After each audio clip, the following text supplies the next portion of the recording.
whatever you do, love what you do.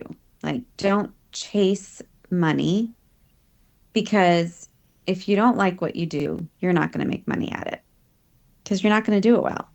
But if you choose a vocation that you love and that you enjoy doing, you're just going to keep doing it and you're going to want to keep learning. So the money and the promotions will come.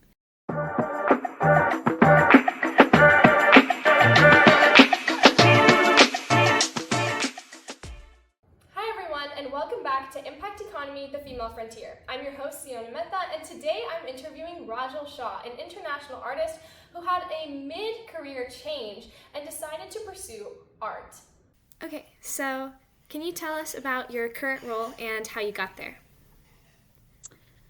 Sure. So I'm currently working as a professional artist. I wasn't always an artist, but I turned to art after I semi-retired from my first career, which was in healthcare for 20 years.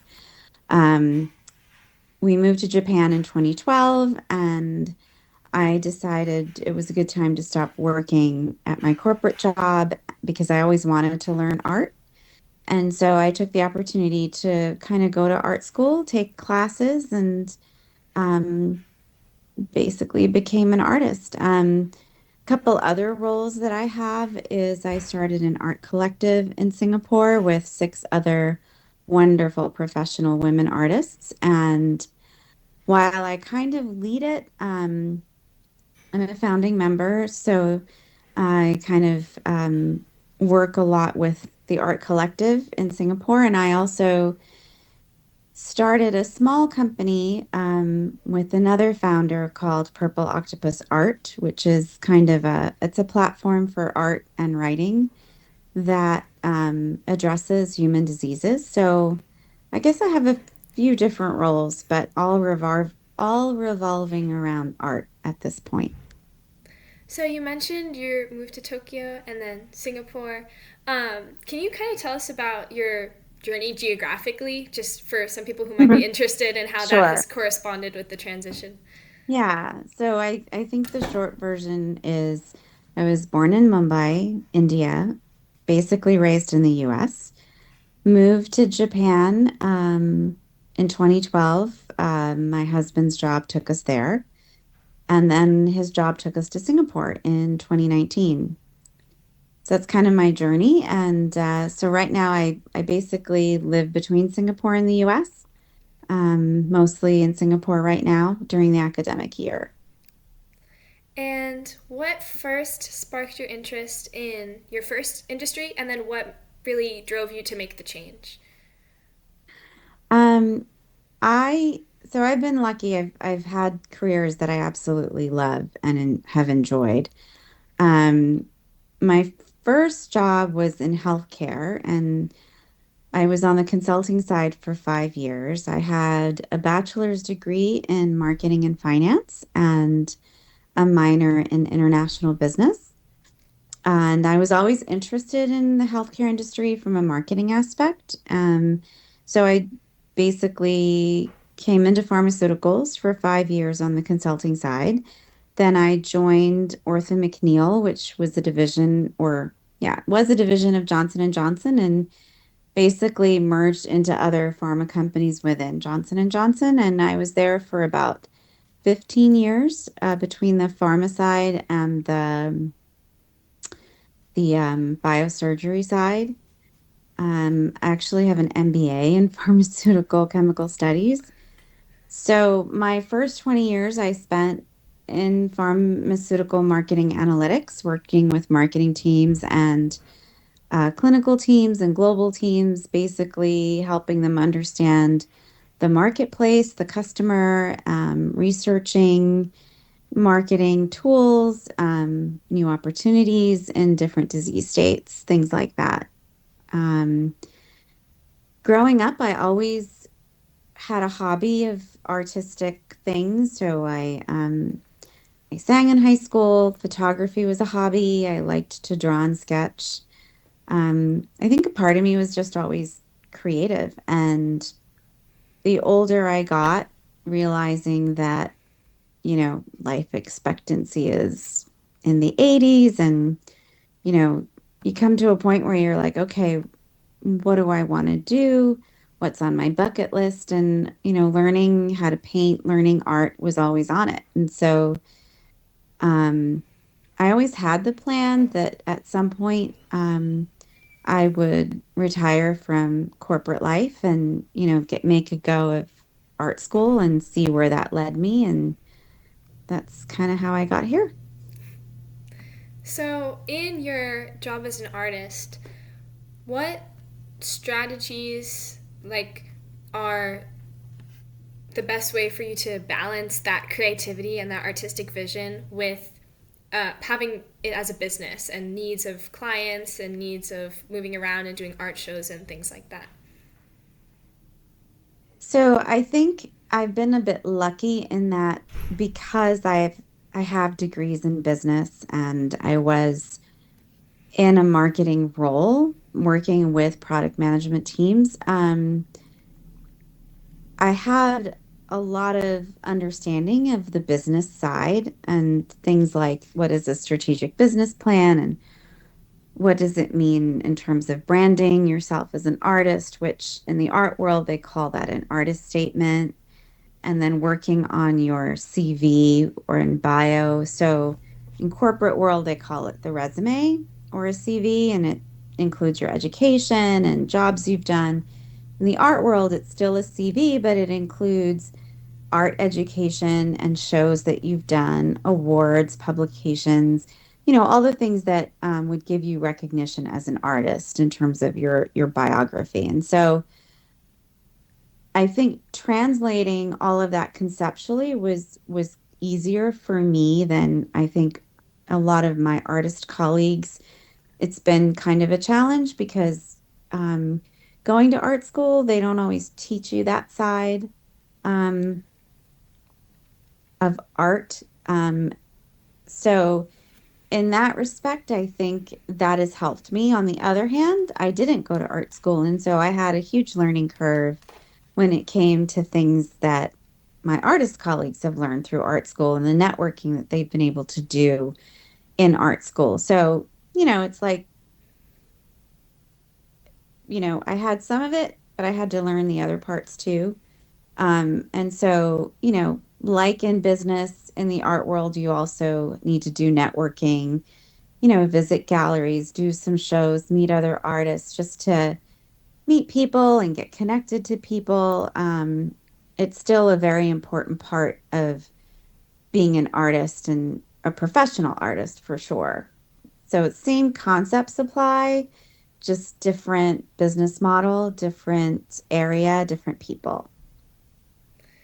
So, having done a corporate job for a while and then also having done a more creative job, what challenges have you faced as a woman in your career path? And is there any specific way that you navigated them? Yeah, it's a good question. One thing I learned in the art world, as in business when I was growing up in corporate America, women are also underrepresented in the art world. Um,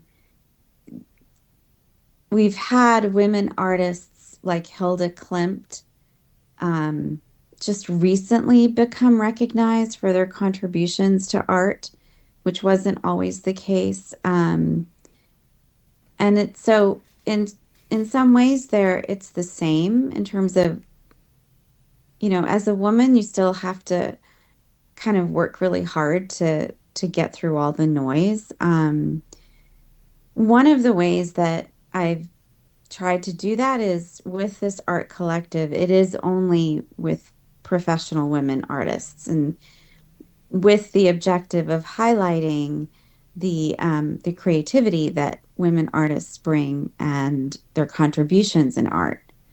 Um, Other ways is, you just keep going. I mean, you just keep working, you keep doing shows, you keep networking.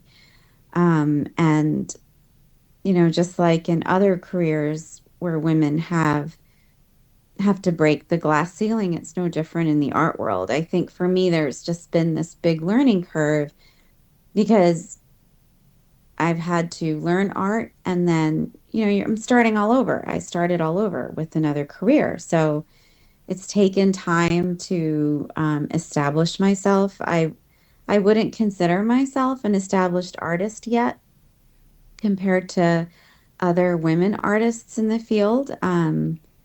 But I like to think I'm making inroads and getting there. I think the other challenge that I've had is I'm not permanently living in any one place right now. So for me to establish myself, I was in Japan, now I'm in Singapore. At some point, we'll probably move back to the US. And so I kind of have to establish myself in multiple places versus being able to focus on one place at a time. So that gets a little hectic or chaotic, which is one of the reasons why I've tried to travel and do art fairs in other places, especially New York. So, yeah, I mean, I don't know that I've really cracked the code yet. I think I'm still working on that, but hopefully getting there. Yeah. And throughout this process, have you had any mentors or role models that help shape your path? Or perhaps a historical artist that you look up to? Yeah, I mean, I've been lucky. I've had mentors, really wonderful mentors. My oil painting mentor in Japan, I studied with her for 7 years, and she was always amazing, always supportive. Admired her greatly, because I mean, she's basically painted all her life, and she was, I think, now in her 70s, late 70s, early 80s, and she's still painting. Learned a lot from her. Another artist, I had the fortune to have as a mentor is another artist out of Santa Fe, New Mexico, in terms of, techniques in acrylic and compositional methodologies and how to look at my artwork. I have had really great women coaches. So, Carolyn Dong was my oil painting mentor in Japan. I also studied with two other women in Japan studying the Japanese brush, Suiko and Shoko Ota. They were professional Nihonga artists, recognized by the royal family in Japan. So masters in their own right. Nancy Rayner out of Santa Fe, New Mexico, kind of an acrylic master in terms of painting techniques and compositional methodology. And then a couple other great coaches I've had. Renee Phillips out of New York City. She runs Manhattan Arts. And Geeta Joshi out of London. She is um, a coach, creative curator. She publishes a magazine called Art Scene Magazine and also runs an organization called the Curator Salon. So I've been lucky to have really great teachers and mentors, and they've all been women. So they've also helped me, realize my confidence as a women artist as well. And speaking of confidence, how do you define success, both personally and professionally, and how has that maybe changed over time? I think one of the hardest things for an artist is to define success because, on one hand, it's about sales and how well you sell your art for galleries to recognize you as an artist. And, for a gallery to say, I'm going to represent you as an artist, they want to see that A, you have had significant sales, but also that you have a significant amount of inventory in terms of creations or paintings. They want to see that you're a serious artist, right? So that's part of it. The other part of success is how connected do I feel to my own work? So when I create a piece of art, my question in terms of is this a good piece of art is how well do I personally connect with it? Do I feel an emotional connection to the art I create? Because if I don't, then I don't feel like it's done, and I don't feel that I've been true to myself in terms of um, how I want to create and be an artist, if that makes sense. Yeah, for sure. And kind of talking about your connection to the art, is there anything in specific that inspires your creative process with your art, or anything that you're currently focusing on when creating art? It took me a while to figure out what I wanted to focus on in terms of art. I mean, there's so many different styles of art. I started off in landscapes, and then I went to abstract landscape, and now I'm just an abstract color field geometric artist. But that took time, and it was really trying to figure out what is it that I love creating. Um, when I was creating landscapes, it like what was I focusing on? And I always focused on the color and the color theory and how things came through in the painting itself. So it took time. But I feel like I'm getting there. I'm studying in Japan. I've kind of honed in on this philosophy of kintsugi, which is about resilience. Being an avid yoga enthusiast, I've centered in on the chakras in terms of conceptually representing the chakras.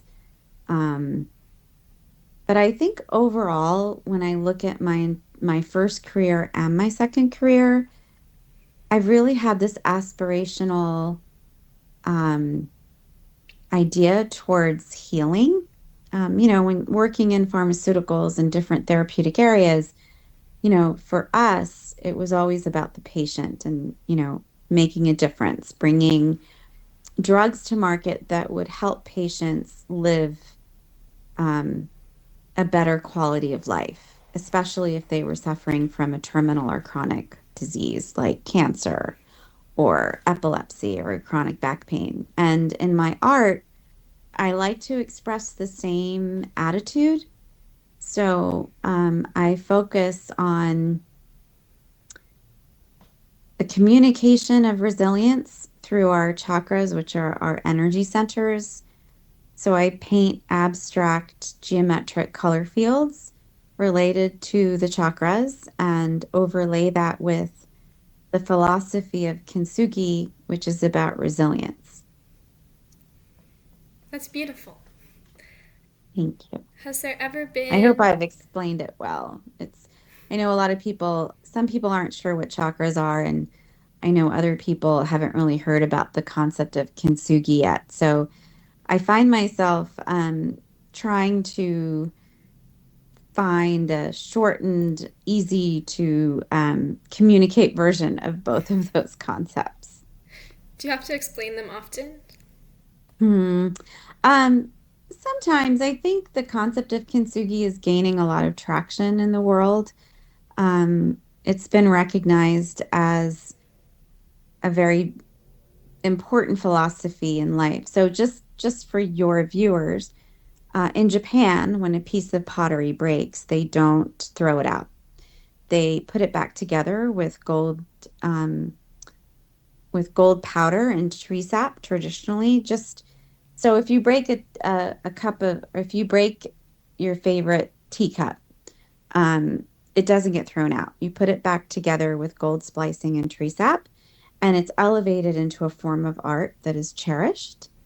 Um, and it's basically about resilience, embracing your scars, embracing your imperfections, and using those scars and learnings the from the adversity to elevate yourself into a stronger person or a stronger version of yourself.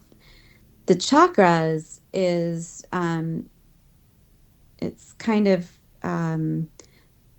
the practice of yoga is the manipulation of your energy centers within your body, to make sure that the energy that is traveling up and down your body or up and down your spine is free flowing. And each chakra has its own aura color. And so I paint the color fields in each of those chakras, overlaying that with the concept of kintsugi. And the whole communication for my art is, you know, life is imperfect. We all have challenges, um, but embrace them as an opportunity to learn and use those learnings to improve your life going forward. Um, when you look at my artwork, one of the Mark Rothko is a huge inspiration for me, and how he approached color fields in his work. He was an abstract contemporary artist in the late 60s and 70s in New York, and his work is amazing. I love his use of color, and so I study him a lot when I'm doing my own work. Kind of related to that, has there ever been one decision or one moment that has shaped your career? I know that there was definitely your decision to change careers, but also maybe anything that inspired you to start doing art or something that might be inspirational for other people as well. Um, there's so many.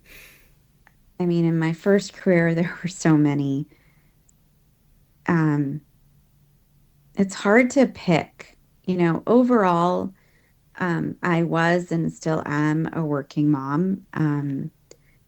I was lucky to work for a company that valued working parents and believed that it was important to have a balance, and family was important. So that made it really easy for me to work for 20 years in that field. Um, I'm a working mom still as an artist.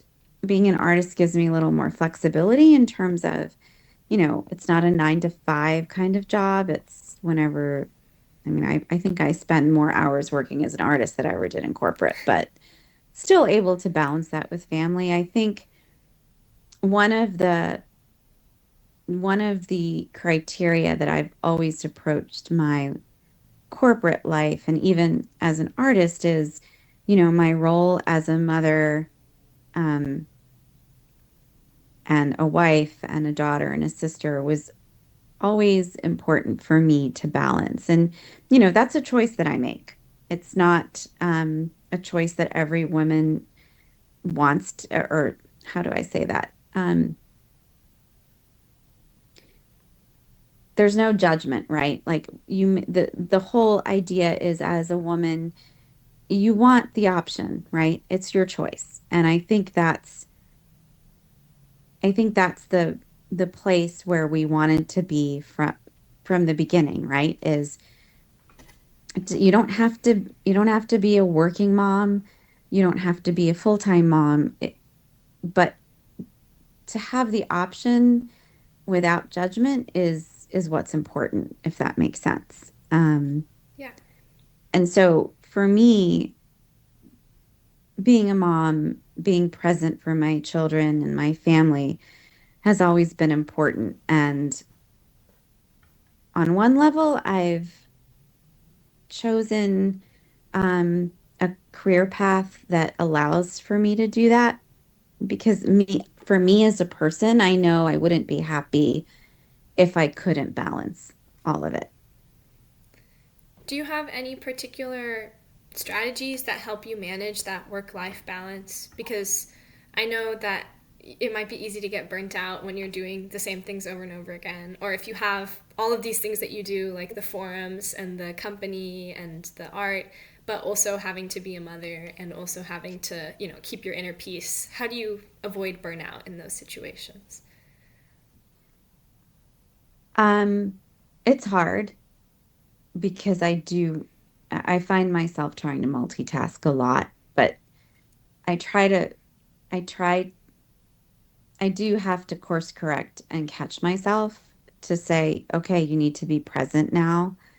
And I just really try to be present. So whether I'm having dinner with my family or I am working in my studio, it's like, okay, I have an hour or I have 2 hours. Um, be present in whatever that is. Um, and I do get burnt out. It is tough, especially because um, my family is split, right? I have my husband and my son in Asia and Singapore, and then I have family here back in the US. So I do spend time going back and forth trying to balance it all. Um, and I do get burnt, but I think the trick is recognizing when that's happening and making the time to just, whether for me, sometimes it's just binging on a Netflix series, to get my mind off of everything, or it's, you know, definitely working out, keeping fit, yoga, swimming, walking, you know, getting out in nature for me is huge to help me stay focused and balanced. But it's tough. I'm not a master at it for sure, and I'd say I'm still learning how to do it, to be honest. And I know that a lot of your work has some kind of social impact, like how you're working with your forum, I think it is, for disease and to advocate for diseases. How do you measure the impact that you have in your role, or how do you like motivate yourself to keep going for these other groups of people? Um, for me, it's seeing the feedback. So, sometimes I'll get in, like, in terms of my artwork, sometimes I get random messages from people through Instagram and they'll just say, like, I love your artwork. Or this one woman from California sent me a message on Instagram once saying that she meditates on one of my paintings every day. Oh, And that she is a survivor of trauma and abuse. And she said meditating on my painting helps her to just have some mindfulness and kind of process all of that. So for me, that's what I want my work to be about. With my art, with the art collective, when I see the artists themselves, just kind of happy and um, getting the experience that the art collective promises, making the connections.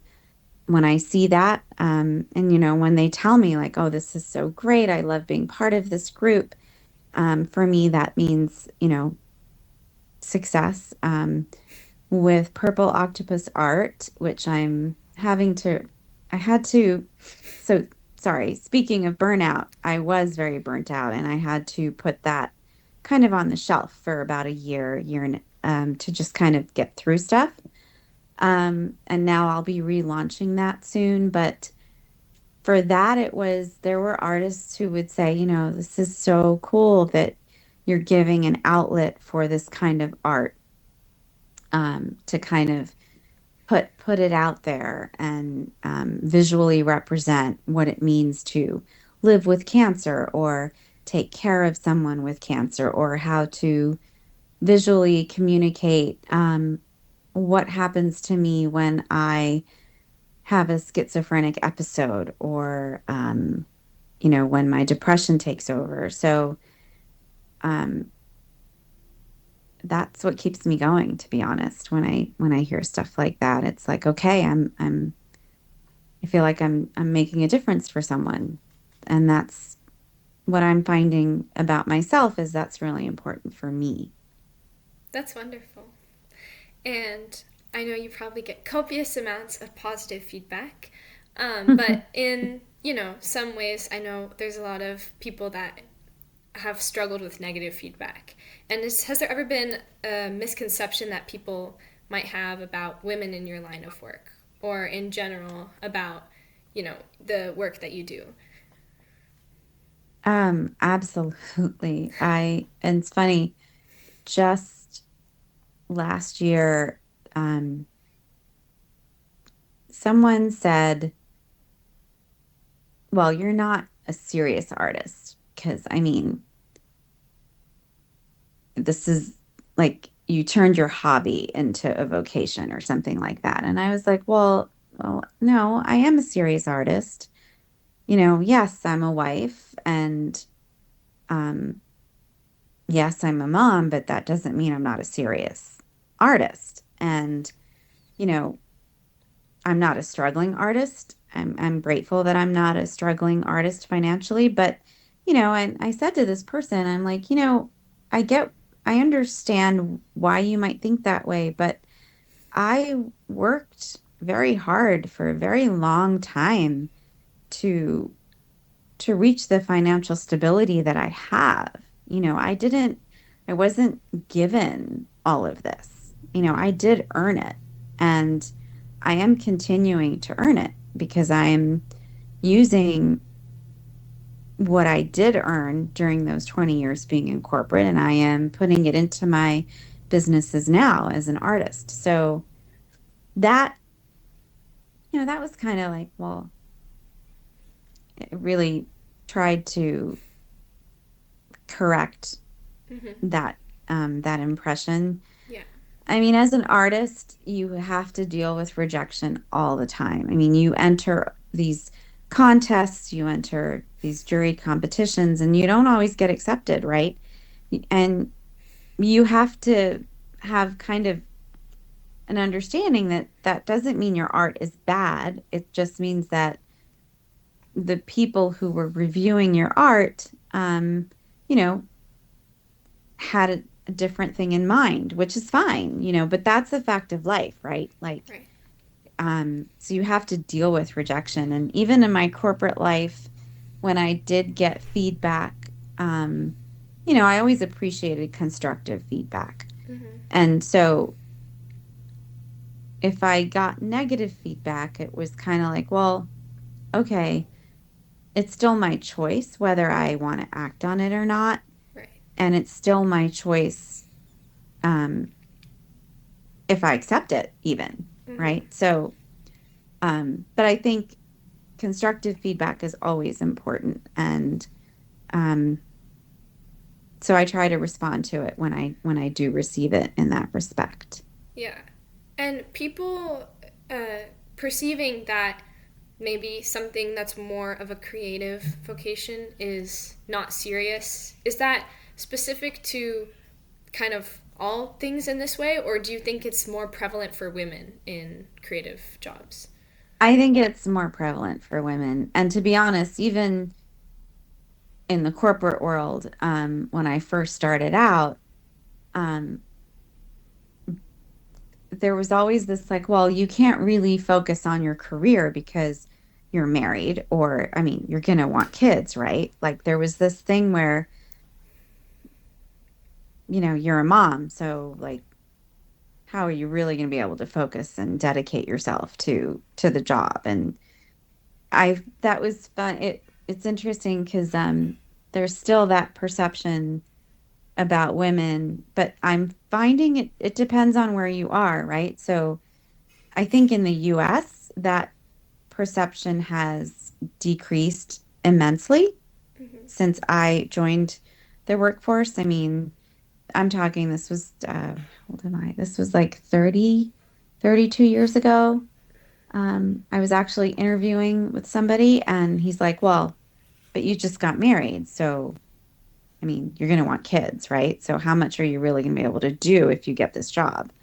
And I just looked at him like, I don't know. Are you married? Like, does being a husband impact your ability to do your job? So, why would being a wife and affect mine? Which I didn't get that job, but that's okay. Yeah. It's fine. But, the US I think, has come a long way, right? Because of women who came before me and women that worked alongside me. We've made a lot of inroads there. In Asia, I think there's still room for that, um, some of that progress to be made. And so you just kind of have to correct people when they bring that perception to you. Yeah. And I know we did kind of a deep dive into some of these things, but for kind of a different angle, what advice would you give to young women who look to pursue a similar path as you, or even women who might see themselves having a career change in life and maybe not being happy where they are? I think so. I'll just take this from what I would say to my own daughter, right? Whatever you do, love what you do. Like, don't chase money because if you don't like what you do, you're not going to make money at it because you're not going to do it well. But if you choose a vocation that you love and that you enjoy doing, you're just going to keep doing it and you're going to want to keep learning. So the money and the promotions will come. So that's the first thing. Do what you love. And okay, that might sound a little hokey. I mean, do what you love within reason, right? Like be practical, but do what you love. Find something about your job that you enjoy so that you can keep enjoying it on a daily basis. From a practical perspective, for any woman, or young woman starting out, I would say strive to be financially independent. Don't You want the option, right? So if you choose to be dependent on a partner or not, you want the option. Right. So strive to be financially independent, um, have your own career, be your own person, and then have a bucket list, right? Like make make your bucket list. What do you want to do in your life? Do you want to get an MBA? Do you want to be a vice president? Where do you want to travel? Go travel somewhere on your own. Have that experience. Have the bucket list and then revisit it to make sure that, you're doing things that you always wanted to do. So you're not lost in the daily life that you're living. Um, and then, making a career change, I think I'm all for it. I mean, I did it. I had the support of my family when I did it. And I continue to have the support of my husband and my family. So that makes a big difference. But don't be afraid to do it. Of course, there's a practical side to that. So you have to think about that too. Um, and it's not too late. I mean, people say life is short, but honestly, it's not. It's pretty long. I mean, most people live into their 70s. Depending on where you are in the world, life expectancy is into the 70s and the 80s. So retiring from a job at 65 means you still have 15, 20 years of life. Like, what are you going to do with that? Like, do stay active, right? Have a plan, maybe have a couple different options for yourself, right? So once you get to that point in your life where you're financially stable and you can afford to do something else, um, have options and just go do them. And then I have just one last question for you. What kind of impact or legacy do you hope to leave in your industry or in your community? I had a friend who I met during my life in Tokyo, and I remember something she said, and it really stuck with me. She's like, whatever you do, whatever you come into, so whether you're a PTA president or you're leading an art collective, or you're just being a member of your community, right? As a mom, leave it better than what it was when you came, if that makes sense. So, you know, improve whatever it is that you make improvements upon what that job was when you came into it and leave it better. So that's really what I strive to do. Um, and I've kind of taken that to heart, things. And that was a very inspirational thing for me to hear. It's like, yeah, well, that makes sense, right? Like, yeah, leave it a better place. Leave it in a better place than when you came to it. Um, and that's really all we can do, right? So whatever you're doing is when you're performing the job or you're part of a community or you're taking on any role, um, make choices and decisions in that role that will leave it in a better place. Admirable advice, and I will personally take everything that you said to heart, and I'm sure that my viewers will as well. Thank Personally, I you. think that some of your advice about kind of doing what you want to do, being independent, and then kind of just telling us about your artwork and your creative process is something that I really loved about this interview. So, thank you so much Thank you. for coming and interviewing with Thank me. you. I really appreciate all your advice, and I'm sure that my viewers will as well.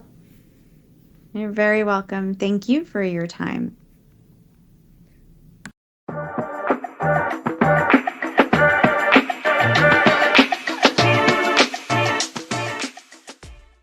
Thank you for joining me on this episode of Impact Economy, the Female Frontier.